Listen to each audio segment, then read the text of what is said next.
राज्य के नीति निर्देशक तत्व,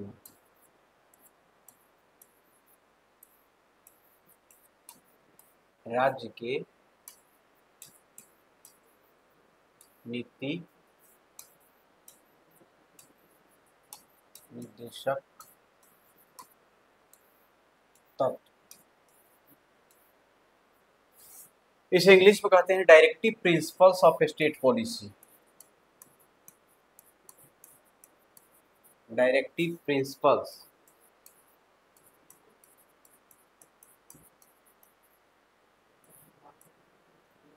ऑफ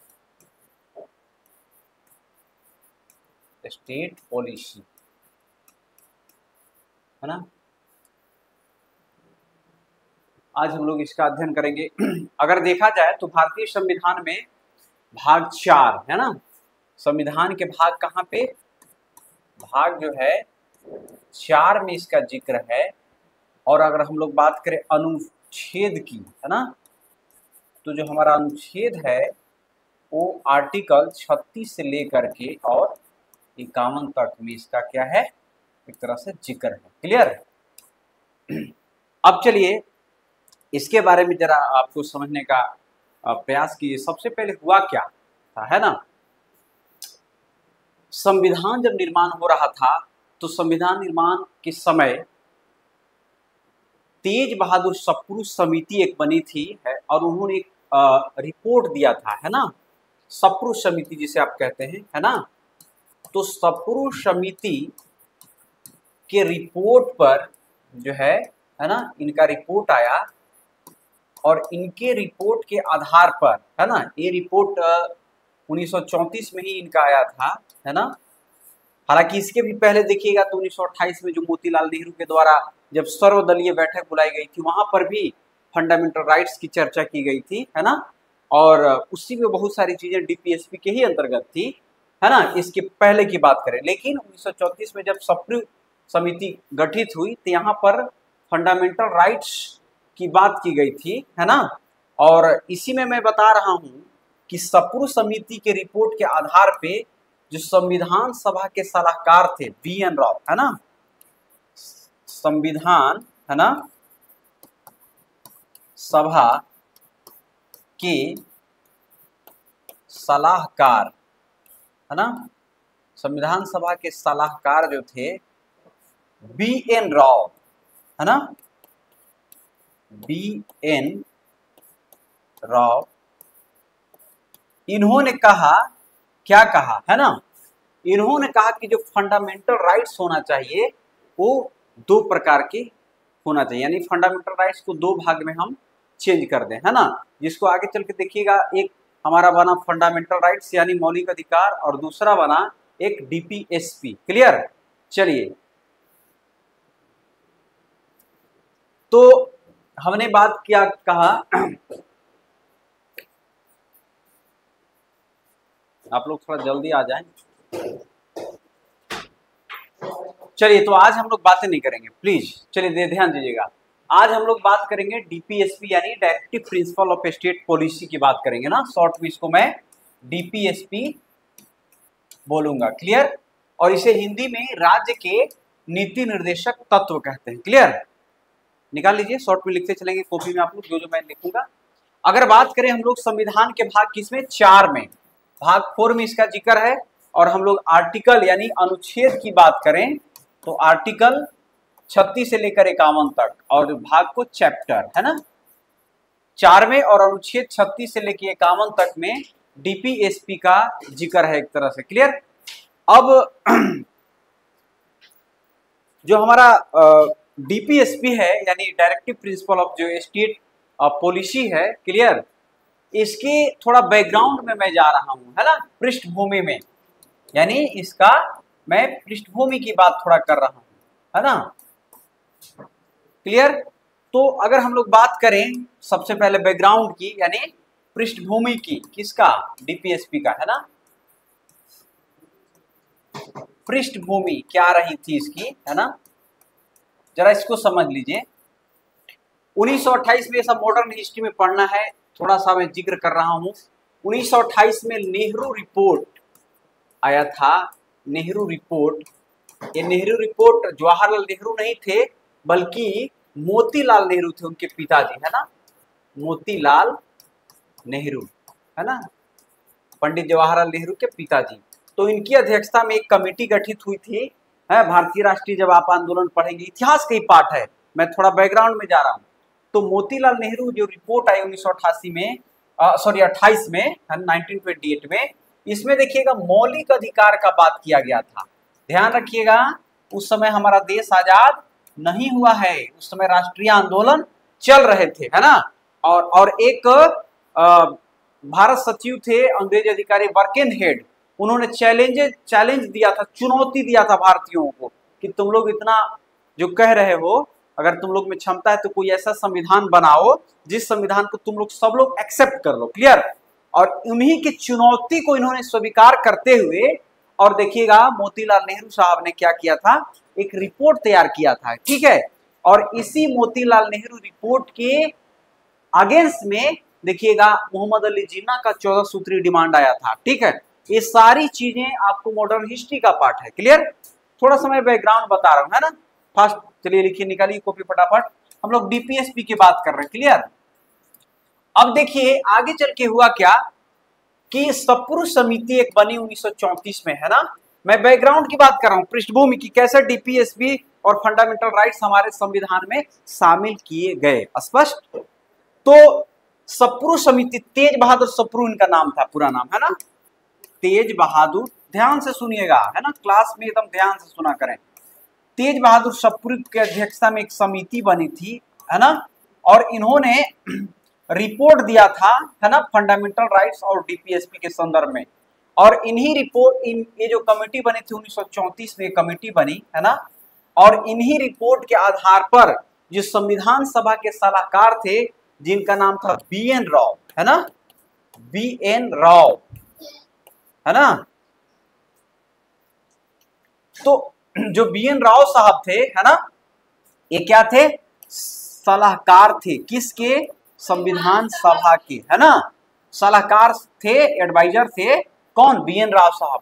और BN राव साहब ने कहा कि फंडामेंटल राइट्स को, यानी कि देयर आर 2 टाइप्स, है ना, should be fundamental rights in our constitution, कि फंडामेंटल राइट को 2 भाग में रखा जाए, है ना, 2 भाग में बांटकर रखा जाए। ये बात कौन, किसने कहा था, BN राव साहब ने कहा था, क्लियर।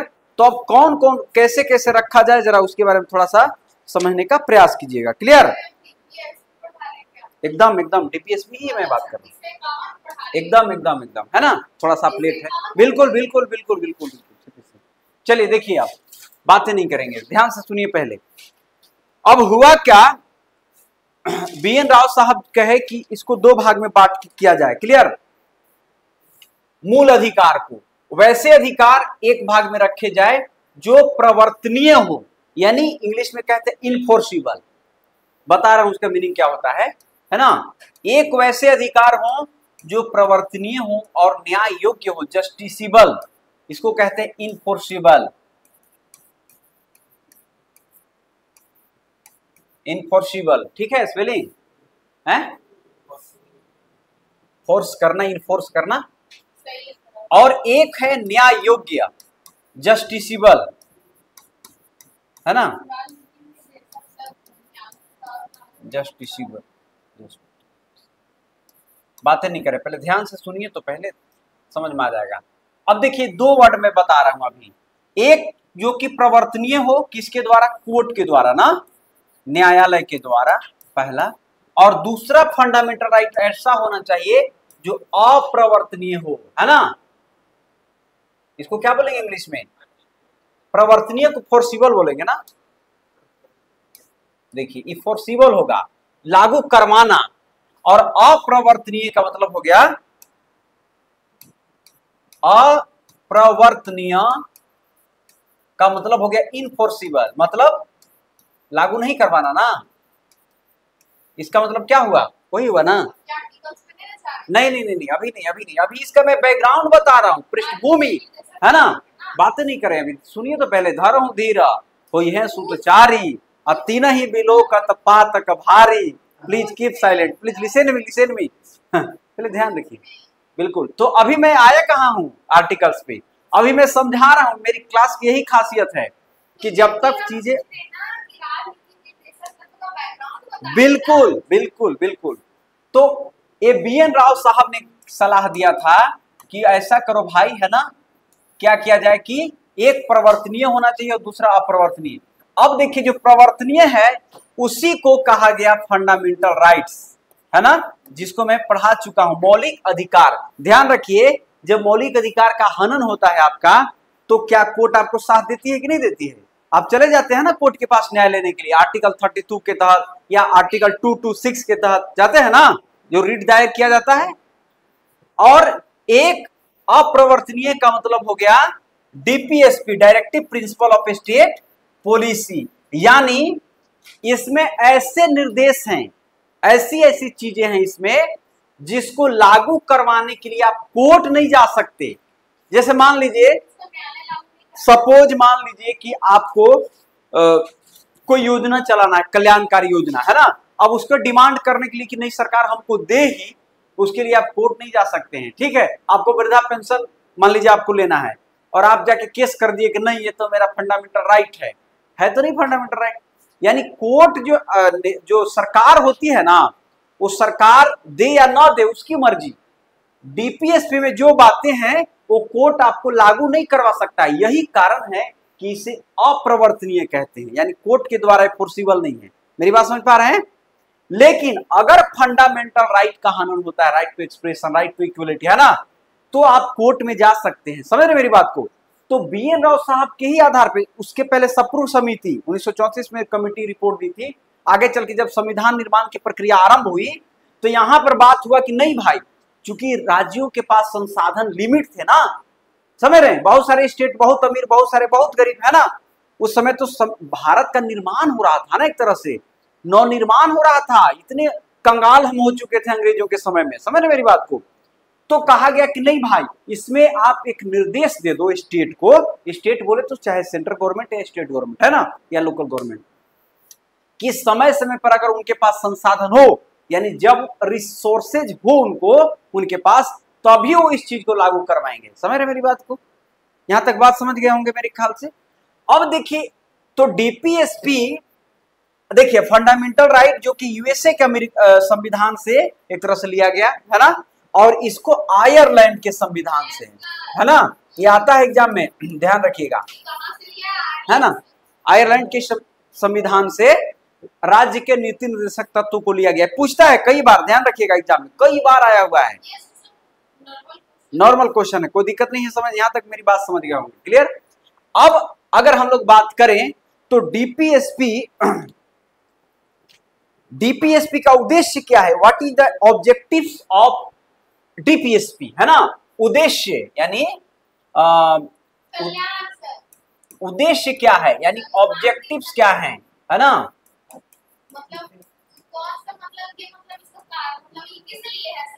हाँ, क्यों आखिर डीपीएसपी को, बिल्कुल बिल्कुल बिल्कुल, थोड़ा कम बोलिए, है ना। अब देखिए उद्देश्य क्या है पहले समझिए। सबसे पहला उद्देश्य जो है इसका डीपीएसपी का, अगर हम लोग बात करें तो लोक कल्याणकारी राज्य की स्थापना, यानी वेलफेयर स्टेट की स्थापना करना, to establishment of welfare state. समझ रहे मेरी बात को? तो पहला क्या है, लोक कल्याण, यानी लोगों का कल्याण ना, लोक कल्याणकारी राज्य की स्थापना, है ना, लोक कल्याणकारी राज्य की स्थापना, यानी इसी को इंग्लिश में क्या कहते हैं आप, वेलफेयर स्टेट बोलते हैं ना, स्पेलिंग वेलफेयर स्टेट ना, वेलफेयर स्टेट स्थापित करना है। अब वेलफेयर स्टेट बोले तो जैसे लोगों को गरीबी, बेरोजगारी, ये सब जो समस्याएं हैं उनके लिए देखते होंगे सरकार बहुत सारी योजनाएं चलाती है, समझ रहे मेरी, है ना, उनके अपलिफ्टमेंट के लिए, यानी उत्थान के लिए, है ना, लोगों के जीवन स्तर को उठाने के लिए बहुत सारी स्कीम्स लाती है गवर्नमेंट, आती है कि नहीं लाती है, समझ रहे मेरी बात को। तो डीपीएसपी में जो बातें दी गई हैं उनका ऑब्जेक्टिव्स क्या है कि उनके माध्यम से स्टेट को एक लोक कल्याणकारी राज्य के रूप में स्थापित करना है, to establishment of welfare state. मेरी बात समझ गए होंगे। अब दूसरा जो है आर्थिक सामाजिक लोकतंत्र की स्थापना। दूसरा अगर उद्देश्य की हम लोग बात करें तो आर्थिक, है ना, आर्थिक सामाजिक, है ना, आर्थिक सामाजिक लोकतंत्र। लिखते चलिए फटाफट, आप लोग कॉपी में लिखिएगा, वही चीज याद रहता है भाई, ध्यान रखिए, जरूरी है। यानी to establishment of economic social democratic state. समझ रहे मेरी बात को? यानी इकोनॉमिक में होना चाहिए सब, है ना, इकोनॉमिक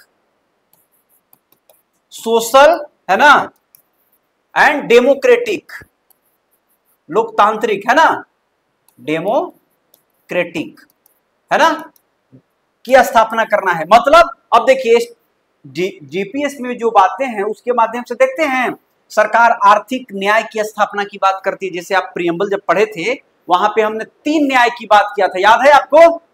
जस्टिस की बात किया था हमने, जैसे social justice, economic justice and political justice बात किया था। तो आर्थिक न्याय में बहुत सारी इकोनॉमिक से रिलेटेड योजनाएं सरकार लाती है ना। उसी प्रकार से सामाजिक भेदभाव को समाप्त करने के लिए बराबरी लाने की बात करती है। उसी तरह से डेमोक्रेसी, एक तरह से पॉलिटिकल एस्टेब्लिशमेंट की भी बात करती है सरकार, है ना, सबों को न्याय मिलना चाहिए उसमें। समझ रहे मेरी बात को? तो इसका भी स्थापना करने का क्या है, एक तरह से ऑब्जेक्ट है, किसका? डीपीएसपी का। मेरी बात समझ पा रहे हैं? 2 नंबर समझ गए। तीसरा अगर हम लोग बात करें 3 नंबर में, तो प्रस्तावना के दर्शन को पूरा करना, यानी प्रियम्बल। प्रियम्बल हमने बता चुका है भाई क्लासेज में, है ना। तो प्रस्तावना की दर्शन, यानी जो फिलोसफी ऑफ प्रियम्बल है ना, प्रस्तावना की दर्शन को प्राप्त करना, to achieve philosophy of preamble. जैसे है ना कि we the people of India, हम भारत के लोग भारत को एक संपूर्ण प्रभुत्व संपन्न समाजवादी लोकतंत्रात्मक राज्य बनाने के लिए पूरा का पूरा एक प्रस्तावना है ना। प्रस्तावना याद कर लीजिएगा, ध्यान रखिएगा, क्योंकि एक बार मुझे 5th जेपीएससी के इंटरव्यू में पूछा हुआ था डायरेक्ट, पूरा प्रस्तावना याद है कि नहीं, तो याद जरूर कर लीजिएगा। तो उसमें जो जो बातें दी गई हैं, प्रस्तावना हमने पढ़ा चुका है कि प्रस्तावना क्या है। प्रस्तावना प्रियम्बल ये है कि अगर आप पूरा कॉन्स्टिट्यूशन नहीं भी पढ़ते हैं, लेकिन आप प्रियम्बल को एक बार रीड करते हैं तो आपको पूरा संविधान का दर्शन समझ में आ जाता है कि उसमें क्या क्या बात लिखा गया है। समझ रहे? एक पेज में मात्र। तो जो भी उसमें फिलॉसफी है, दर्शन है, उसको अचीव करने की बात करता है डीपीएसपी। समझ रहे मेरी बात को? अंडरस्टूड? और अगर नेक्स्ट हम लोग बात करें ऑब्जेक्ट में, तो नेक्स्ट है सरकार के शासन का आधार है। क्या आधार है? डीपीएसपी सरकार के शासन का क्या है भाई? आधार है, base of governance of government, है ना। अब समझिए इसका मतलब ये 2014 या 15 ऐसे ही समथिंग यूपीएससी के एग्जाम में एक क्वेश्चन आया हुआ था, ध्यान रखिएगा, इस यही लाइन को उठा के दे दिया था। अब इसको शासन का आधार क्यों कहते हैं भाई? बेस ऑफ गवर्नेंस क्यों कहते हैं? बताइए, एनीबॉडी बता सकते हैं? बोलिए Nandini, can you define what is the meaning of base of governance? चलिए नहीं जानते, देखिए ध्यान से, यहां शासन का आधार का मतलब ऐसे समझिए कि मान लीजिए कोई भी सरकार है, ठीक, ध्यान से समझिएगा, 5 साल आप उनको चुनते हैं, 5 साल के लिए, है ना। अगर वो 5 साल में डीपीएसपी में जो भी बातें हैं, है ना, उसके आधार पे अगर वो स्कीम नहीं लाते हैं, कोई पॉलिसी नहीं बनाते हैं, है ना, जनता के फायदे के लिए, तो क्या अगले 5 साल किया अगला चुनाव में आप उनको वोट देंगे? नहीं देंगे। तो ध्यान रखिएगा, जो भी सरकारें होती हैं वो ये करती है कि जब वो सत्ता में आती है ना, तो देखिएगा जितनी भी चीजें डीपीएसपी में दी हुई हैं उसके अनुसार वो पॉलिसियां लाती हैं, स्कीम्स लाती हैं। समझ रहे मेरी बात को? जैसे अभी चुनाव चल रहा है ना, तो आप बीजेपी के भी देखे होंगे संकल्प पत्र, और कांग्रेस का भी देखे होंगे, अलग अलग सभी पार्टियों का देखते हैं, उसमें जो भी वो घोषणा करते हैं वो सारी चीजें डीपीएसपी में लिखी गई हैं। और डीपीएसपी में यही बात का जिक्र है कि सरकार समय समय पर डीपीएसपी में जो बातें दी गई है, संविधान ने जो डायरेक्टिव दिया है, जो निर्देश दिया है, उसके आधार पे क्या करना है, पॉलिसी लाना है, स्कीम लाना है। मेरी बात समझ पा रहे होंगे? यही कारण है कि जो डीपीएसपी हमारा होता है उसको शासन का आधार बोला जाता है। समझ रहे मेरी बात को? क्योंकि उसी के आधार पे ये तय होता है कि अगला 5 साल के लिए वो सरकार आएगी या जाएगी। समझ रहे मेरी बात को? तो मेरे ख्याल से यहां तक कोई दिक्कत नहीं होगी समझने में। तो हमने शॉर्ट में बताया कि what is the objectives of DPSP. तो देयर आर 4 हमने बताया शॉर्ट में, पूरा का एक तरह से सार करके, है ना, कि there are 4 objectives of DPSP, है ना। और इस डीपीएसपी के ऑब्जेक्टिव्स को अचीव करने के लिए गवर्नमेंट क्या करती है, काम करती है। यहां तक मेरी बात आसानी से समझ में आ गई होगी, है ना। अब चलिए डीपीएसपी जो हमारा है उसको 3 कैटेगरी में बांट दिए हैं। जैसे आप देखिएगा आर्टिकल 36 से लेके और 51 तक में जो जो प्रोविजंस हैं उनको हमने क्या किया, 3 वर्ग में बांट दिया है ना। तो क्लासिफिकेशन ऑफ या क्लासिफिकेशन ऑफ डीपीएसपी आप कर सकते हैं। तो डीपीएसपी का जो वर्गीकरण है ना, उसको क्या किया गया है, संविधान निर्माताओं ने, संविधान के विशेषज्ञों ने 3 भाग में बांट दिया है। देखिए दरअसल हुआ क्या, आपको पता होगा कि महात्मा गांधी, है ना, वो गांवों के विकास पर बहुत ज्यादा बल देते थे। वो अपनी बातों में कहते थे, है ना। देखिएगा उनका जब राष्ट्रीय आंदोलन चल रहा था ना, तो संघर्ष विराम संघर्ष, ध्यान रखिएगा, मैं बार बार जोर देता हूं कि भारतीय संविधान को अगर समझना है तो भारत के आधुनिक भारत के इतिहास को जरूर समझना पड़ेगा आपको, है ना। जैसे गांधी, थोड़ा सा अलग हटके मैं समझा रहा हूं, जैसे गांधी जी का देखिए संघर्ष विराम संघर्ष का जो उनका पॉलिसी था, कैसे समझिएगा ध्यान से। सबसे पहले मान लीजिए उन्होंने क्या किया, एक तरह से विराम अवस्था में है, संघर्ष किया कब, असहयोग आंदोलन, याद करिए, पढ़े हैं, कब हुआ था भाई, 1920 से 22 में ना। तो देखिएगा जनता ने यहां तक साथ दिया, समझ रहे। इसके बाद तुरंत चोरा चोरी कांड हुआ, फिर वापस ले लिए ना, वापस कब लिए थे, वापस कई तारीख को लिए थे, 5 फरवरी को तो चोरा चोरी कांड हुआ, लेकिन वापस उस आंदोलन को कब लिया था उन्होंने, कई तारीख को, कोई बात नहीं है, मैं जानता हूं आपने पढ़ा है, बट जब मैं बोलता हूं तो थोड़ा सुनिए ध्यान से। 12 फरवरी को उन्होंने वापस का घोषणा कर दिया था, ठीक है। अब सुनिए ध्यान से, जब घोषणा उन्होंने वापस ले लिया, इसके बाद फिर विराम काम करने लगे हो, है ना। अब क्या विराम कर रहे थे बता रहा हूं आपको, ये नहीं कि जाके सो जा रहे थे, रचनात्मक कार्य कर रहे थे, यानी गांव से जुड़ करके, चाहे वो गरीबी, बेरोजगारी, भूखमरी या छुआछूत से या एजुकेशन, इस सब गांव को जगाने का काम कर रहे थे चुपचाप सुस्तावस्था में। इसके बाद देखिएगा सविनय अवज्ञा आंदोलन, क्या बोलते हैं उसको इंग्लिश में, डिसओबीडिएंट मूवमेंट, 1930 वाला, है ना, और सविनय ना बोलते हैं उसको, सविनय अवज्ञा आंदोलन। अब देखिए पहले के तुलना में यहाँ जनता ज्यादा भाग लिया, क्यों, क्योंकि इस बीच में आराम से जनता के साथ जुड़े हुए थे, कनेक्ट थे, है ना। फिर चुपचाप लगा देंगे, 3 को गोलमेज सम्मेलन होगा, है ना। फिर देखिएगा जब जगाएंगे जनता को 1942 में भारत छोड़ो, तब देखिए यहां से वर्टिक्स यहाँ और आगे बढ़ जाएगा, बढ़ेगा ना भाई, हाँ, भारत छोड़ो, समझ रहे मेरी बात को, 1942 में। तो मूल बात समझिए कि जो गांधी जी का जो दर्शन था ना, वो जनता के साथ जुड़ाव ज्यादा था, है ना।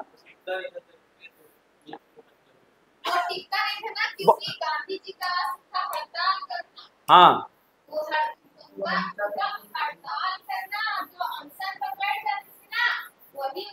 चलिए बातें नहीं, अब सुनिए ध्यान से। मैं जो कह रहा हूं डीपीएसपी में गांधीवादी दर्शन को भी रखा गया, क्यों, क्योंकि वो पंचायती राज व्यवस्था का गठन करने की बात करते थे, गांव के विकास कर, अनुच्छेद 40 में गांव की विकास करने की बात करते थे, है ना, महिलाओं को शिक्षित करने की बात करते थे।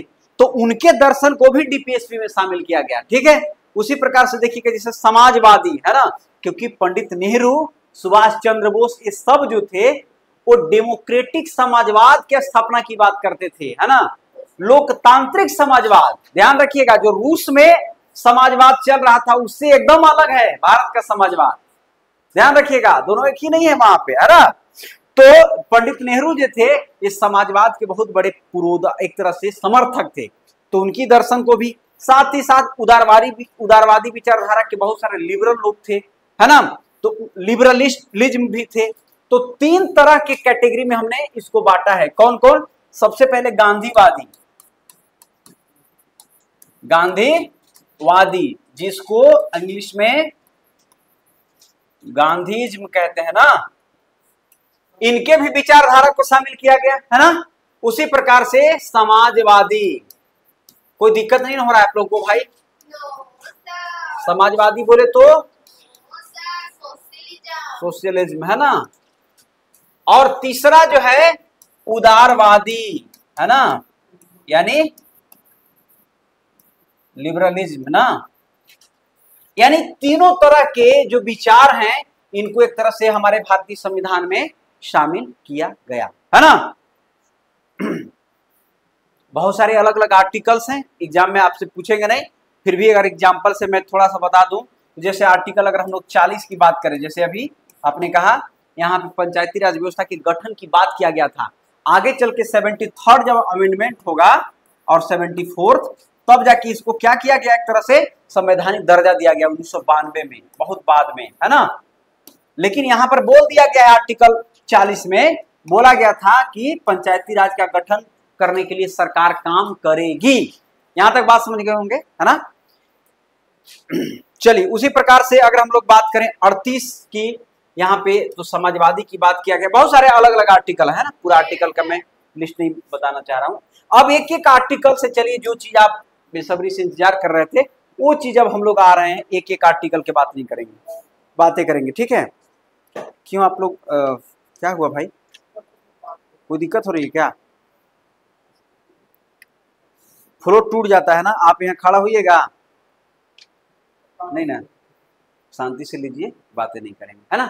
चलिए देखिए ध्यान से, यहाँ अब एक एक आर्टिकल की हम लोग बात करेंगे। बेसिक जो बातें हमने था वो बता दिया, है ना। एक तो डीपीएसपी जो कि अप्रवर्तनीय है, जिसको कोर्ट डायरेक्ट लागू नहीं करवा सकता है, क्लियर, लेकिन फंडामेंटल राइट करवाया जा सकता है, क्लियर। दूसरी बात, आयरलैंड से लिया गया, सिंपल बात है, आता है एग्जाम में। अब एक एक आर्टिकल की हम लोग बात करेंगे। सबसे पहले हम लोग बात करेंगे आर्टिकल 36 की। इसमें देखिएगा डिफिनेशन स्टेट का है। जैसे राज्य की परिभाषा हमने बताया था, याद करिए, फंडामेंटल राइट में बताया था। कब बताया था बोलिए तो, कौन सा आर्टिकल में बताया था? क्या सर? मौलिक अधिकार में भी हमने स्टेट का डिफिनेशन बताया था ना, कौन सा आर्टिकल में? सर आर्टिकल ना 12 में बताया। वेरी गुड, है ना। आर्टिकल 12 में हमने बताया था ना फंडामेंटल राइट। तो जो आर्टिकल हमने 12 में बताया था, है ना, फंडामेंटल राइट के संदर्भ में बताया था ना, चैप्टर 3 में बताया था कि नहीं बताया था, वही यहां पर आप समझिए, है ना। राज्य की परिभाषा सेम चीज है, यहां भी 36 में लिखा गया कि राज्य किसको कहेंगे, है ना, चाहे वो केंद्र की सरकार हो, केंद्र की संसद हो, है ना, राज्य की विधायिका हो या राज्य की सरकार हो, लोकल गवर्नेंस हो, है ना, जो लोगों के वेलफेयर के लिए कानून बनाती है ना, स्कीम्स लाती हैं, वो सब स्टेट में आएंगे। यहां तक बात समझ गए होंगे ना। तो आर्टिकल 36 में ही है राज्य की परिभाषा का जिक्र है। किताब में सारी चीजें लिखी हुई है, मैं सिर्फ समझाने की प्रयास कर रहा हूं। अब अगर हम लोग आर्टिकल 36 की बात कर, ध्यान दीजिए, इस बार जेपीएससी अगर आप दिए होंगे तो देखे होंगे एक क्वेश्चन आया था आर्टिकल 36 से, सॉरी यस लिखा हूं मैं 37, है ना। यहां पे लिखा गया है कि जो डीपीएसपी हैं वो अप्रवर्तनीय हैं, यानी कोर्ट के द्वारा इसको लागू नहीं करवाया जा सकता। आया हुआ था एग्जाम में, यही आर्टिकल पूछ दिया था, इस बार की बात कर रहा हूं मैं, समझ रहे? हाँ, पेपर 1 में। तो यहां पर क्या है, डीपीएसपी क्या है भाई, है? नहीं भाई, पीटी में गोल गोल करना रहता है ना, अप्रवर्तनीय है, समझ रहे मेरी बात को।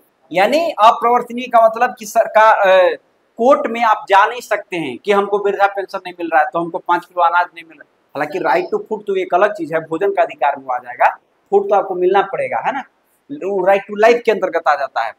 लेकिन अब अलग अलग कोई योजनाएं हैं, स्कीम्स हैं, आप ये नहीं कह सकते हैं सरकार से कि हमने आपको वोट दिया और आप हमको नहीं दे रहे हैं तो हम जा रहे हैं केस कर देंगे आपके खिलाफ, ऐसा नहीं कर सकते। आपको नहीं अगर करना है तो 5 साल के बाद उनको वोट मत दीजिए, है ना, नोटा दबा दीजिए, क्या दिक्कत है? यहां तक मेरी बात समझ गए होंगे ना। अब चलिए 38 में शॉर्ट में आपको समझा रहा हूं सिर्फ एक एक करके। अब अगर आर्टिकल 38 की बात करें तो देखिएगा, अभी हमने बात किया सामाजिक आर्थिक राजनीतिक न्याय जो प्रियम्बल में है ना, तो उसकी स्थापना की बात करता है। कौन सा आर्टिकल? आर्टिकल 38 में। पिछले आने वाली क्लास में एक एक आर्टिकल पूछूंगा, इसलिए गाल पे हाथ न धरे रटते जाएं। और अभी जो आप रटेंगे ना फर्स्ट टाइम में, वही आपको फायदा करेगा, और बाद में देखिएगा आप याद करिए कि सर सही बोलते थे। ठीक है, तो आर्टिकल 38 जो है हमारा, वो क्या कहता है कि राज्य क्या करेगा? सामाजिक, है ना, यानी सोशल, आर्थिक, इकोनॉमिक और राजनीतिक, पॉलिटिकल, है ना, न्याय की स्थापना की बात करेगा। अब ये सब तीनों न्याय स्थापना करने के लिए सरकार कोई स्कीम वगैरह लाना होगा ना भाई, कानून बनाना होगा कि नहीं बनाना होगा, पुलिस वगैरह लाना होगा कि नहीं, प्रोग्राम्स चलाने होंगे। तो 38 में ये कहता है, तीनों आर्टिकल मेरे ख्याल से समझ याद हो गया होगा कि 36 में क्या है, स्टेट का डेफिनेशन है। 37 में क्या आ गया है कि जो डीपीएस पे है हमारा, वो क्या है? अप्रवर्तनीय, यानी कि फोर्सिबल नहीं है। यहां तक बात समझ गए होंगे। चलिए अब अगर 39 में हम लोग बात करें, आर्टिकल किसकी बात? 39। अब देखिएगा एक चीज और यहीं पर मैं बता दूं कि समय समय पर बहुत सारे संशोधन भी किए गए हैं इनमें, है ना, अलग अलग आर्टिकल्स ऐड किए गए हैं, है ना। तो 39 में संसाधनों का उचित वितरण, समान कार्य समान वेतन, है ना। क्या कहा गया है? संसाधनों, है ना, संसाधनों का उचित वितरण। जैसे कि समाज का समान, हाँ, संसाधनों का उचित वितरण, बातें नहीं प्लीज, है ना, संसाधनों का उचित वितरण। जैसे समान कार्य अगर आप करेंगे तो समान वेतन भी आपको मिलना चाहिए, ऐसे समझ लीजिए। जैसे मान लीजिए कोई पुरुष कोई महिला है, अब एक ही काम के लिए देखते हैं, है ना, पुरुष को ज्यादा वेतन, महिला को कम, क्यों भाई, है ना, सबको समान मिलना चाहिए। समझ रहे मेरी बात को? इसमें कम संसाधनों का उचित, जो भी रिसोर्सेज हैं, उस संसाधनों का, स्टेट के पास जो भी रिसोर्स है उसका उचित डिस्ट्रीब्यूशन होना चाहिए सबकी जगह पे, इक्वल डिस्ट्रीब्यूशन कहिए, ताकि एक तरह से जो रिसोर्सेज हैं, जो हमारे संसाधन है, उसका सेंट्रलाइजेशन एक जगह ना हो, उसको डिसेंट्रलाइज किया जाना चाहिए। मेरी बात समझ पा रहे हैं? यानी एक ही जगह एक्युमुलेट नहीं करना है, कि ऐसा नहीं कि बस मुट्ठी भर लोग अमीर होते जाए बाकी लोग गरीब होते जाए। समझ रहे मेरी बात को? स्पष्ट हो रहा है कि नहीं हो रहा है? अब इसी में देखिएगा एक आर्टिकल 39A बाद में संशोधन करके इसको जोड़ा गया। इसमें देखिएगा जो इसमें निःशुल्क विधिक सहायता की बात कर रहा है, फ्री लीगल एड की बात करता है, निःशुल्क, है ना। क्या है? निःशुल्क विधिक सहायता। ये क्या है जरा समझ लीजिएगा। जैसे ऐसे समझिएगा, कई बार होता क्या है ना कि कोर्ट के द्वारा, है ना, न्यायालय के द्वारा लोगों को जागरूक किया जाता है अपने अपने अधिकारों के संदर्भ में, ठीक। और कोर्ट में जैसे अभी नालसा, जानते हैं सबके बारे में? झालसा नहीं जानते होंगे ना। देखिएगा शनिवार के दिन में स्टेट में चाहे हाई कोर्ट या फिर हाई कोर्ट अलग अलग राज्यों में, जिलों में जाती हैं, वहां जिला के कोर्ट में लोग बैठते हैं। और वहां क्यों बैठते हैं कि जैसे बहुत सारे लोगों का मान लीजिए केस चल रहा है बहुत सालों से, ठीक, और दो लोग मिलकर समझौता करके उसके केस को खत्म करना चाहते हैं, ठीक, तो लोग आवेदन देते हैं और झट में सुनवाई होकर पट में डिसीजन भी हो जाता है, ठीक है। नहीं चल रहा है सब चीजें, रातों नहीं, वो कोर्ट में ही बैठता है, जज बैठते हैं वहां पे, वो जजेज बैठते हैं, ठीक है। जिला में भी अलग अलग, है ना, जिला न्यायालय हो गया, है ना, राज्य में अलग अलग बैठते हैं, है ना। सुनिए ध्यान से, तो उसमें देखिएगा कि कोर्ट के माध्यम से देखिएगा बहुत सारे राइट्स के बारे में, जैसे आपको जागरूक भी किया जाता है, ठीक है, कि आपके क्या क्या फंडामेंटल राइट्स वगैरह हैं, ठीक है। अलग अलग राइट्स के बारे में आपको अवेयर कराया जाता है, फ्री एक तरह से, है ना। तो इसीलिए इसको बाद में जोड़ा गया, क्लियर। अब चलिए अगर हम लोग 40 की बात करें, जो बहुत ही इंपॉर्टेंट है ना, किसकी? आर्टिकल 40 में ना। तो आर्टिकल 40 में क्या कहता है? पंचायत का गठन, की बात करता है, यानी आर्टिकल 40 में ही लिख दिया गया था, है ना, कि पंचायती राज व्यवस्था का गठन करेगा, सरकार को करना होगा। समझ रहे हैं? ध्यान दीजिएगा, इसको डीपीएसपी में रखा गया था। क्यों? यही कारण है कि आगे चल के समय समय पर इसमें बहुत सारी कमेटियां बनी, चाहे वो Balwant Rai Mehta committee, Ashok Mehta committee, L M. Singhvi committee, है ना, अलग अलग कमेटियां बनी और सब कमेटियों के रिकमेंडेशन के आधार में एक हिस्टोरिकल एक डेवलपमेंट चला और आगे चल के 1992 में देखिएगा क्या हुआ, एक तरह से इसको संवैधानिक दर्जा दे के कानून बनाया गया, है ना, चैप्टर 9 और 9 क। और अगर शेड्यूल की बात करें अनुसूची, तो अनुसूची 11 और अनुसूची 12 एक एक करके हम लोग पढ़ेंगे डिटेल में, मैं लिंक आपको बता रहा हूं, है ना। तो पंचायत का गठन की बात संविधान के 40 आर्टिकल में ऑलरेडी लिखा हुआ है और इसी के आधार पर समय समय पर क्या हुआ, सरकारों ने क्या किया, कानून बनाया संविधान में। यहां तक मेरी बात समझ गया, कानून बनाया, स्कीम्स नहीं लाया, कानून बनाया, है ना। जैसे पंचायती राज व्यवस्था, चूंकि डीपीएसपी तो अप्रवर्तनीय है ना, तो उसके आधार पर कानून बनाया जाता है कि नहीं बनाया जाता है? समझ रहे मेरी बात को यहां तक?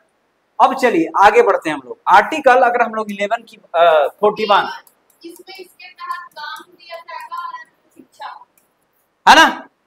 अब 41 में देखिएगा, शिक्षा लोक सहायता पाने का अधिकार है ना, शिक्षा भी पाने का, लोक सहायता, है ना, लोक सहायता कुछ दशाओं में लिखा हुआ है ना, यानी हर जगह नहीं, सम कंडीशन।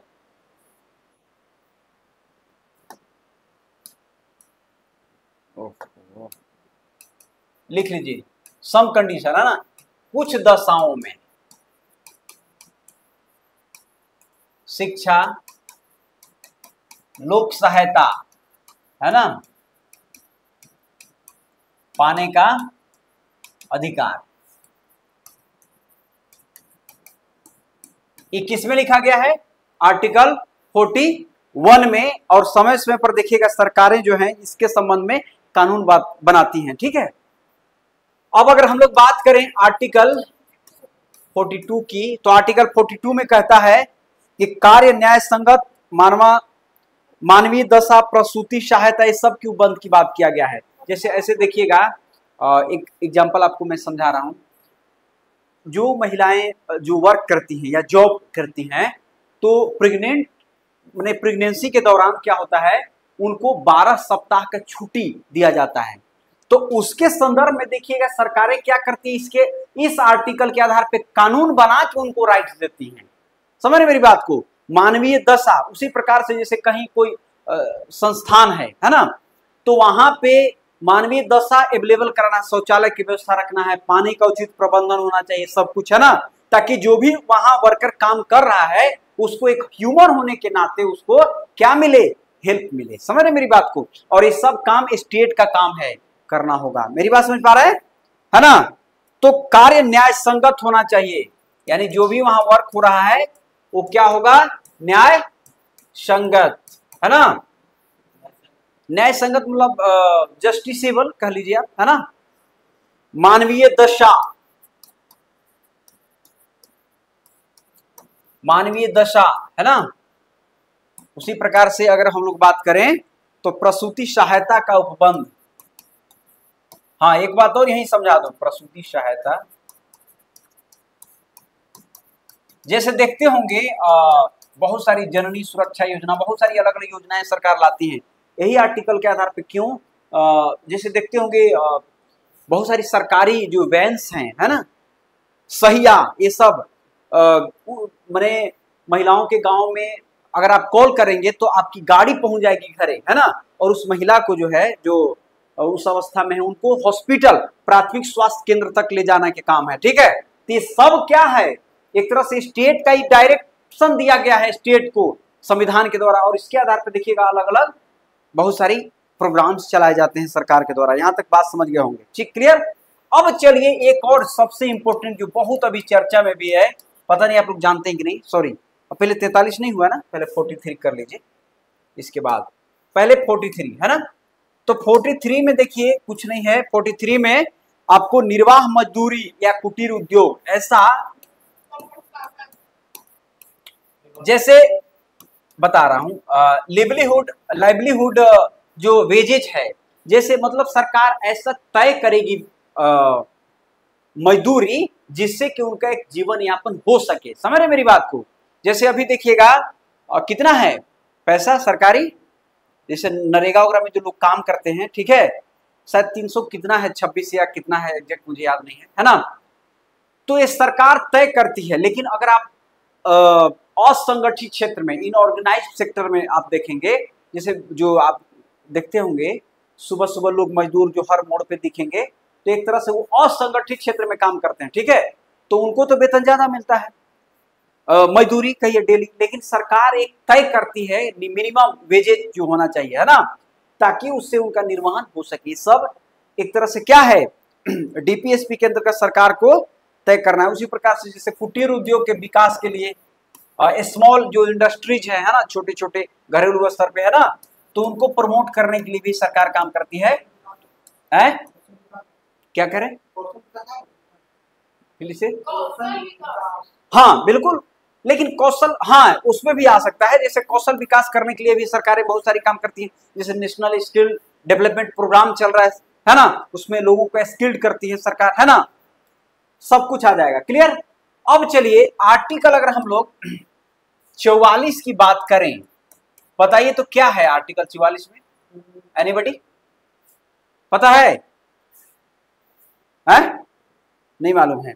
देखिए, समान नागरिक संहिता, सुने हैं नाम? नहीं सुने होंगे, क्या सुनते हैं जी आप लोग? इसको कहते हैं यूनिफॉर्म सिविल कोड, जिसको आप यूसीसी, अरे भाई बड़ी चर्चा में है, अभी बीजेपी के घोषणा पत्र में भी है ना, समान नागरिक संहिता। अब जरा इसके बारे में जल्दी से, राज्य को एक काम करना है, एक तरह से डायरेक्शन दिया गया है संविधान के द्वारा कि स्टेट जो है एक सिविल यूनिफॉर्म सिविल कोड लाएगी, यानी सभी के लिए समान कानून। जैसे देखिएगा, थोड़ा सा मैं समझा दूं, एक दो चीज होता है, एक सिविल मैटर होता है और एक क्रिमिनल मैटर होता है ना, जानते हैं कि नहीं जानते हैं? है ना? अब सिविल में जैसे शादी विवाह हो गया या फिर वसीयत हो गया, है ना, ये सब जो है सिविल मैटर में आ जाएगा। क्रिमिनल में किसी को मार धार कर दिए, काट तू, तो अलग मैटर चला गया, है ना, अपराध, है ना। तो सिविल मैटर के लिए देखिएगा हमारे यहाँ क्या है, एक तो हमारा हिंदू कोड बिल है, हिंदू मैरिज एक्ट, जानते हैं कि नहीं, पता है कि नहीं? हिंदुओं में इसका देखिए बड़ी ध्यान से सुनिएगा, इस जो चीज मैं बताने जा रहा हूं। 1951 में बी आर अम्बेडकर साहब ने क्या किया था, रिजाइन दे दिया था। क्यों मालूम है? पंडित नेहरू के सरकार में वो क्या थे, लॉ मिनिस्टर थे, कानून मंत्री। उनका कहना था कि, है ना, यूनिफॉर्म सिविल कोड लाया जाए, है ना, कानून मंत्री थे उस समय, तो उस समय पॉसिबल नहीं था, तो बात नहीं माने तो पंडित नेहरू नहीं माने तो रिजाइन कर दिया। और आगे चल के देखिएगा 1954-55 में, है ना, हिंदू कोड बिल आया, हिंदू कोड बिल, है ना, ये पूरी तरह से नहीं, इसके 4 ही धाराएं थी, है ना। तो अब देखिए इसमें क्या हो, जैसे आप अभी समझिए, हिंदुओं में क्या है ना, हिंदुओं में हमारे यहाँ ऐतिहासिक रूप से देखा जाए तो पितृसत्तात्मक समाज है, पेट्रियॉर्कल बोलते हैं इंग्लिश में, यानी पिता का संपत्ति में उसके पुत्र का ही राइट होगा। समझ रहे मेरी बात को? लेकिन हिंदू कोड बिल आने के बाद देखिएगा, हिंदू मैरिज एक्ट के तहत इसमें क्या है ना कि हिंदू में स्त्री और पुरुष, यानी एक पिता के अगर एक बेटा और एक बेटी है तो दोनों को प्रॉपर्टी में राइट होगा। समझ रहे मेरी बात को? ये बात अलग है कि हम क्या करते हैं, अपने बहनों को 2, 4, 5, 10 लाख दे के और शादी उदी करा देते हैं, बोल देते हैं कि इतना खर्चा हो गया तुम्हारा, है ना। तो और बहनें भी क्या करती हैं, भाई को छोड़ देती हैं, जाओ तुम ही रहो, सब संपत्ति रख लो। लेकिन अगर वो चाह जाएगी तो पूरा प्रॉपर्टी में, फादर के प्रॉपर्टी में 1/2 ले लेगी। क्योंकि उस कानून उसको राइट देता है। लेकिन अब अन्य धर्मों में चलेंगे, चाहे मुस्लिम धर्म हो या सिख ईसाई, अलग अलग जो धर्म है ना, हालांकि सिख धर्म, बौद्ध धर्म, जैन धर्म, ये सब हिंदू धर्म कोडविल से ही गाइड होते हैं। लेकिन अगर हम मुस्लिम धर्म की बात करें, वहां पे मुस्लिम पर्सनल लॉ है, एक अलग कानून है वहां पे सिविल मैटर के लिए। वहां पर देखिएगा, चाहे वो वसीयतनामा हो गया या शादी विवाह हो गया या 3 तलाक हो गया, इस सब के लिए उनका अलग धार्मिक एक कानून है। समझ रहे मेरी बात को? तो अब जैसे 3 तलाक वाला जो मैटर है कि क्या है कि आप मुंह से भी बोल दीजिएगा तो तलाक हो जाएगा, लेकिन हिंदू में ऐसा नहीं है। आपको पूरा केस लड़ते लड़ते मर जाइएगा जब तक दोनों सहमत नहीं है। उसमें भी सहमत है तो भी 6 महीना आपको वेट करना होगा, है ना। बहुत सारी चीजें हैं। तो मूल बात समझिए यहाँ कि जो ये बीजेपी का खासकर उनका एजेंडा शुरू से ही रहा है ना, कि यूएससीसी को हम लागू करेंगे, यानी सबके लिए, अलग अलग धर्मों के लिए अलग अलग कानून नहीं, बल्कि सभी के लिए एक समान कानून होना चाहिए उनका, है ना, एक तरह से। तो इसी में देखिएगा आर्टिकल जो 44 है ना, ये समान नागरिक संहिता की बात करता है कि सरकार यानी जो राज्य है वो क्या करेगी, ऐसा प्रयास करेगी, लेकिन अभी देश भर में ऐसा कानून नहीं बना, इसके लिए कानून बनाना पड़ेगा तब जाकर के होगा। अब इसका एक अलग पहलू है कि गलत है सही है क्या है, वो अलग डिबेट का मैटर है, क्लियर। लेकिन जो मूल बात संविधान में जो चीजें हैं, फैक्ट जानकारी, वो मैं आपको हैंडल कर रहा हूं, क्योंकि इसमें बहुत सारी चीजें, अलग अलग चीजें है ना। चलिए अब आगे बढ़े हम लोग। अब आइए आर्टिकल 45 की मैं बात कर रहा हूं, किसकी, आर्टिकल 45 की, है ना।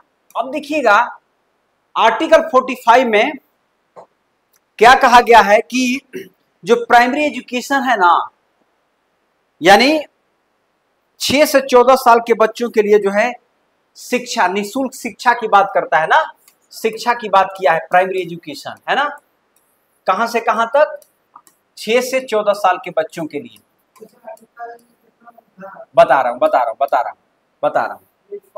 एकदम वही तो समझा रहा हूं, सुनिए पहले समझिए। ये चीजें आर्टिकल 45 में ऑलरेडी लिखा गया है, ठीक, लेकिन चूंकि यह डीपीएसपी के डब्बा में है, समझ रहे, और डीपीएसपी में जो बात लिखी गई है वो कोई जरूरी नहीं है कि सरकार उस पर कानून बनाएगी ही बनाएगी, यानी कोर्ट जबरदस्ती उसको लागू नहीं करवा सकती है ना। यही कारण है कि इसको डीपीएसपी से हटा करके आर्टिकल हमने बताया था 21A में, याद है? नहीं, आर्टिकल 21A में मौलिक अधिकार यानी फंडामेंटल राइट में इसको शामिल किया गया है ना। और आर्टिकल 21A के तहत देखिएगा इसमें संशोधन किया गया है भाई, कौन सा, 86 आया हुआ है कई बार एग्जाम में, संविधान संशोधन अधिनियम, कब, 2002 में। और यह संविधान संशोधन अधिनियम करके, और अब जो शिक्षा है, प्राइमरी शिक्षा, प्राथमिक शिक्षा निःशुल्क देने काम होगा सरकार को, और पाने का भी बच्चा को, हर नागरिक को राइट है। प्राथमिक शिक्षा क्या है, एक तरह से मौलिक अधिकार हो गया रे भाई, समझ रहे मेरी बात को। अब एक बात बताइए, अगर आप डीपीएसपी के डब्बा में से निकाल के इसको मौलिक अधिकार के डब्बा में डाल दिए, तो इसका मतलब अगर सरकार आपको शिक्षा नहीं देगी तो आप सरकार के खिलाफ केस कर सकते हैं कि नहीं, कोर्ट आपको साथ देगी कि नहीं, स्पष्ट हुआ। तो डीपीएसपी में आर्टिकल 45 में, लेकिन उसको डीपीएसपी से हटा करके उसको फंडामेंटल राइट के तहत इसको शामिल किया गया, मौलिक अधिकार में, ताकि सरकार काम करेगी। यही कारण है कि प्राइमरी एजुकेशन हमारा देखते हैं सरकार निःशुल्क शिक्षा देती है ना। सरकारी की मैं बात कर रहा हूं, प्राइवेट तो अलग हो गया, लेकिन है कि नहीं है सभी बच्चों को। इवन कि प्राइवेट स्कूल्स में भी 25% जो सीट्स होती हैं वो गरीबों के लिए रिजर्व है। ये बात अलग है कि हकीकत कुछ और होता है, एडमिशन नहीं होता है, ठीक है, लेकिन वहां भी, समझ रहे मेरी बात को, कोई भी प्राइवेट स्कूल है। तो मूल बात समझ में आ रहा है कि नहीं समझ में आ रहा है? बोलिए भाई। चलिए अब आ जाइए आर्टिकल किसकी मैं बात कर रहा हूं, आर्टिकल 46। देखिए भाई मैं अपने तरफ से पूरी कोशिश कर रहा हूं आपको समझाने का ना। अब देखिए आर्टिकल 46 कहता है कि चाहे वो एससी हो, एसटी हो, एससी एसटी या कमजोर वर्ग है ना, दुर्बल वर्ग का कोई भी बच्चा हो है ना, समाज का वंचित समूह हो, उसको एक तरह से प्रमोट करने के लिए है ना, उसको सहायता देने के लिए यहां पर शिक्षा और आर्थिक मदद करेगा। शिक्षा प्लस आर्थिक सहायता ये सरकार करेगी, है ना। ध्यान रखिएगा यहां पर मैं बता रहा हूं आपको, यही कारण है देखते होंगे चाहे एजुकेशन वगैरह में कि सरकार अलग अलग सीट निर्धारित करती है ना, कितना सीट इस वर्ग के लिए, इतना सीट इस वर्ग के लिए। अगर पार्टिसिपेशन नहीं है वहां पे है ना, तो उसी प्रकार जैसे ईडब्ल्यूएस एक कौन आया हाल में भी 2019 में बताया था ना, 103वां जो संविधान संशोधन, जिसमें देखिएगा ईडब्ल्यूएस इकोनॉमिकली वीकर सेक्शन है ना, जो जनरल कास्ट के 3% रिजर्वेशन की बात किया गया। तो एक तरह से डीपीएसपी में बातें लिखी गई हैं कि अगर सरकार चाहे, स्टेट चाहे, तो वंचित समूहों के लिए एक तरह से क्या करेगी, काम करेगी एजुकेशन और आर्थिक सहायता करने के लिए। समझ रहे मेरी बात को। लेकिन उसको लागू करवाने के लिए एक तरह से क्या करना होगा, सरकार को कानून बनाना होगा स्पष्ट, तब जाके वो लागू होगा। यहां तक समझ गए होंगे मेरे ख्याल से। अब आइए आर्टिकल 47 की बात कर रहा हूं, फटाफट समझिए।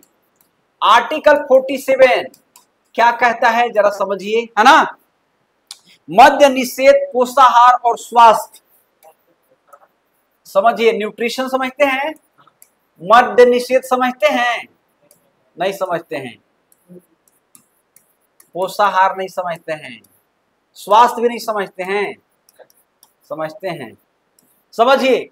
अभी देखिएगा न्यूज में रोज हम पढ़ते हैं, पेपर में जरूर आता है कि ड्रग्स और ये जो जो नशा करने वाले यूथ पूरा का पूरा है ना, अभी पूरा कार्रवाई चल रहा है उन पर, है ना, कि हमारा जो यूथ है वो एक तरह से नशा में लिप्त है पूरी तरह से, ब्राउन शुगर वगैरह क्या क्या होता है ना।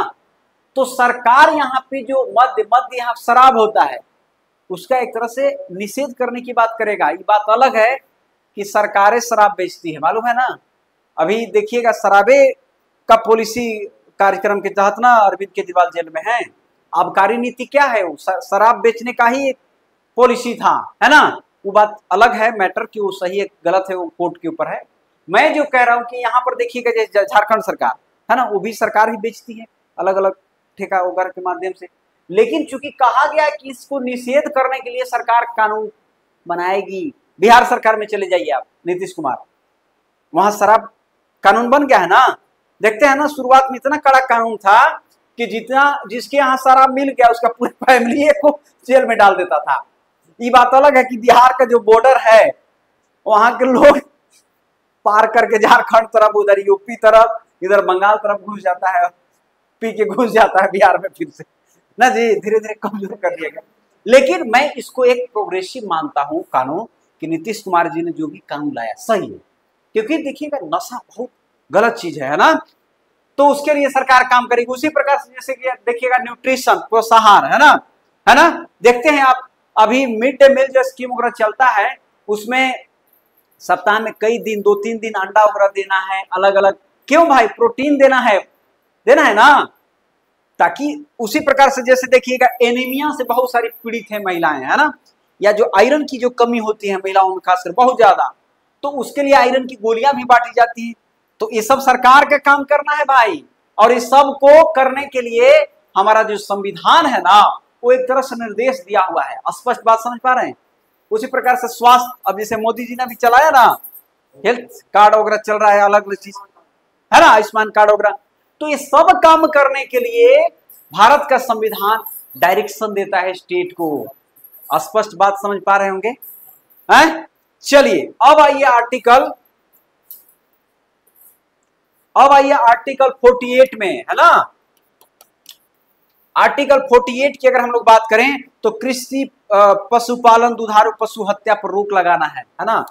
कृषि कार्य को प्रमोट करना है ना, पशुपालन को प्रमोट करना है, है ना, एनिमल्स हस्बेंड्री, है ना, प्रमोशन ऑफ, है ना, और दुधारू अगर गाय हैं, दुधारू पशु, है ना, इनकी हत्या पर रोक लगाने के लिए कानून है ना, बनाना होगा भाई, है ना। देखते हैं ना, ये बात अलग है कि बहुत सारी सरकार भी प्रमोट करती हैं पशुओं की हत्या पर, हालांकि हत्या और उस पर उनकी जो मीट है उसको अलग अलग कंट्रीज में एक्सपोर्ट किया जाता है बहुत सारे, है ना, लेकिन यहाँ पर बात किया गया है कि उस पर रोक लगना चाहिए, है ना, कानून बनाना चाहिए सरकार को, है ना। एक अलग मैटर, इस पर मैं डिबेट में नहीं पढ़ना चाहता हूँ, आप समझदार हैं आप लोग अच्छी तरह से, है ना। चलिए अब अगर हम लोग बात करें आर्टिकल 41A जो कि सॉरी 48A ध्यान रखिए, इस बार का जेपीएससी में डीपीएसपी से 2 क्वेश्चन आया था भाई, एक आर्टिकल 37 और एक आया था आर्टिकल 41A, ये भी आया हुआ, आप देख लीजिएगा क्वेश्चन, हाँ 48A ये भी आया हुआ था, देख लीजिएगा क्वेश्चन में, है ना। क्या था, पर्यावरण संरक्षण के लिए सरकार को काम करना होगा, इन्वायरमेंटल प्रोटेक्शन, है ना, समझ रहे मेरी बात को,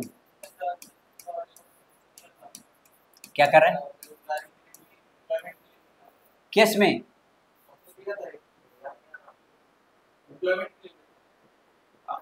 खैर अलग वो होगा वो, है ना, लेकिन मुझे मैं जो बता रहा हूं समझिए कि इसका जो आंसर था कि इसमें एक तरह से इन्वायरमेंटल प्रोटेक्शन कंजर्वेशन की बात सरकार को करना होगा, क्योंकि हमारे यहाँ देखिएगा जैसे ग्लोबल वार्मिंग की समस्या, अलग अलग बहुत सारी समस्या है ना, पर्यावरणीय समस्याएं, उसके समाधान के लिए सरकार क्या करेगी, समय समय पर इस पर काम करेगी, स्पष्ट है। तो ये भी आया हुआ था जेपीएससी में, है ना, जो 11th हमारा जेपीएससी था, 11th जेपीएससी प्री में, है ना, एक क्वेश्चन आया हुआ था भाई, ध्यान रखिएगा, एक तो ये आया हुआ था और एक हमने बात किया आर्टिकल 37, है ना, बताया ना अभी हम, तो दोनों आर्टिकल से क्वेश्चन आया, तो सोचिए आप ये क्वेश्चन क्या कर रहा है, आपको कह रहा है कि आप आर्टिकल को भी अच्छी तरह से समझें और याद करें, समझ रहे मेरी बात को।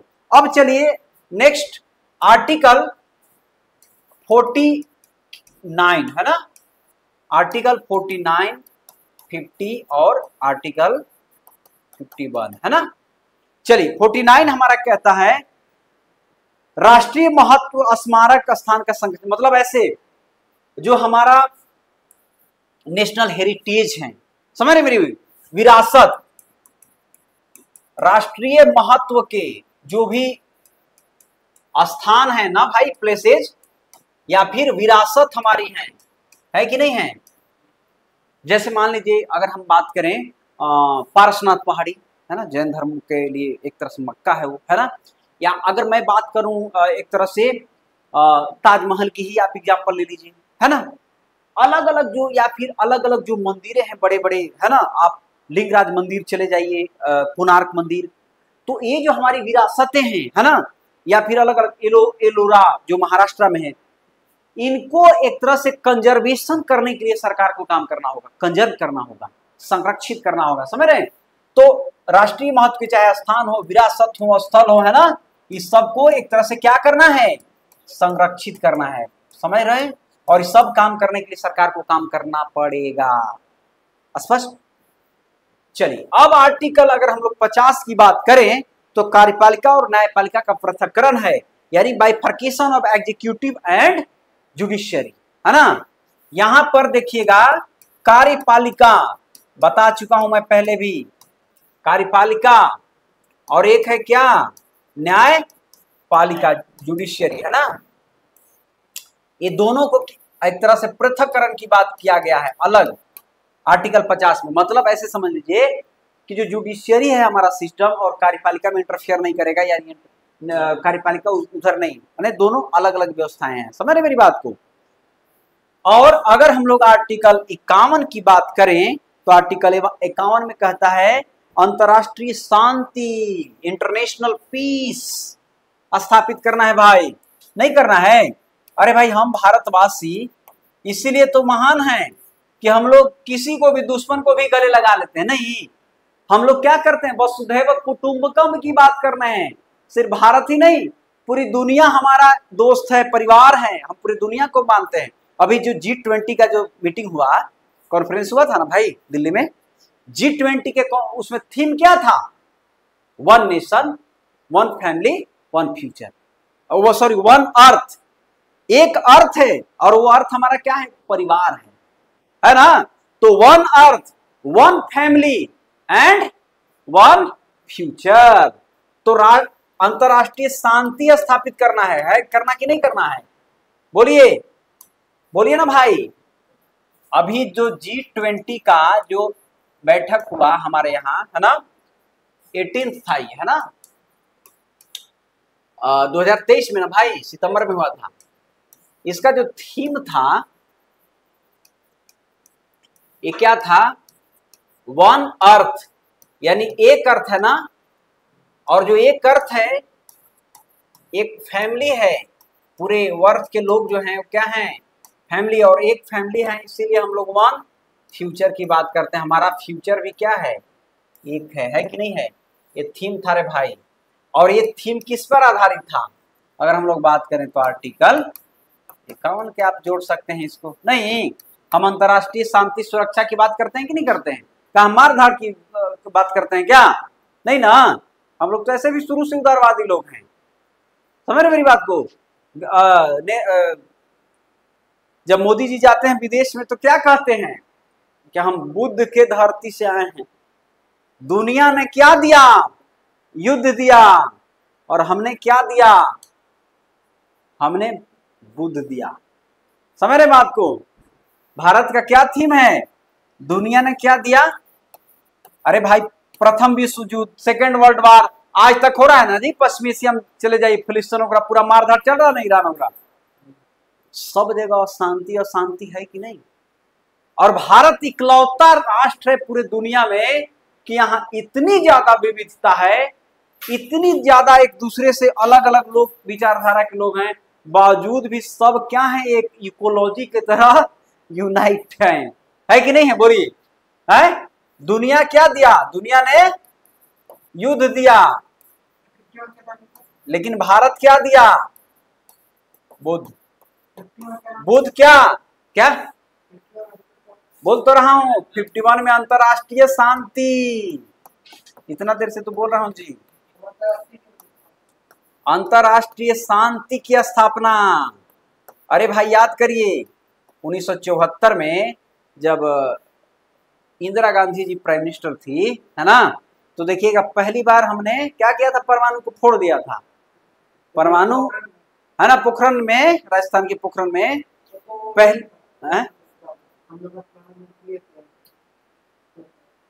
अटल बिहारी, और उसके पहले इंदिरा गांधी हैं? नहीं नहीं नहीं नहीं, गलत। यही तो नॉलेज पूरा रखिए, सुनिए ध्यान से। इंदिरा गांधी ने 1974 में ही, है ना, 1974 में ही परीक्षण कर दिया था।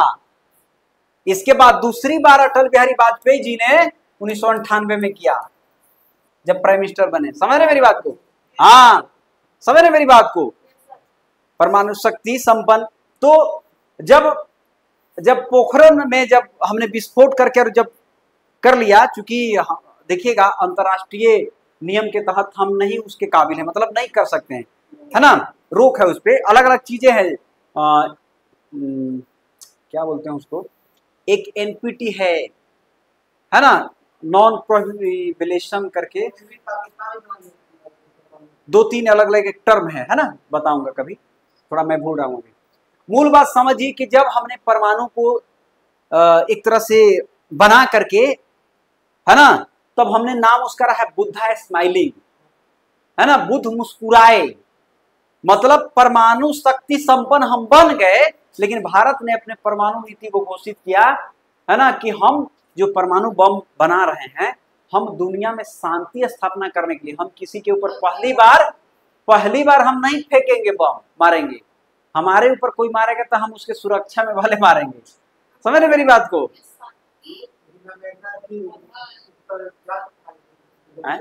हाँ, वो एक अलग मैटर है अंतरराष्ट्रीय स्तर पे, है ना।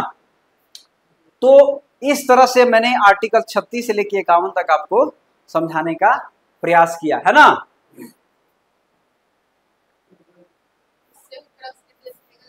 हैं? चलिए एक क्वेश्चन जरा लिख लीजिए तो।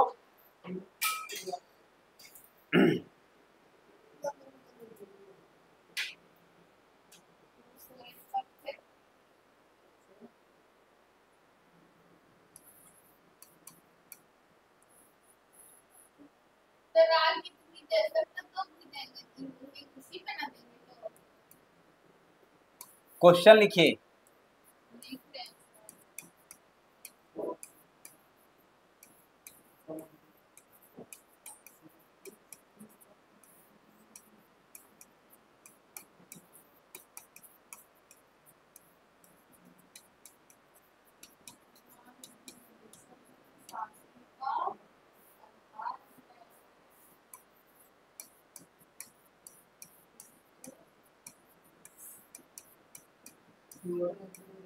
इसे समझाइए। हो गया था। हाँ ठीक है।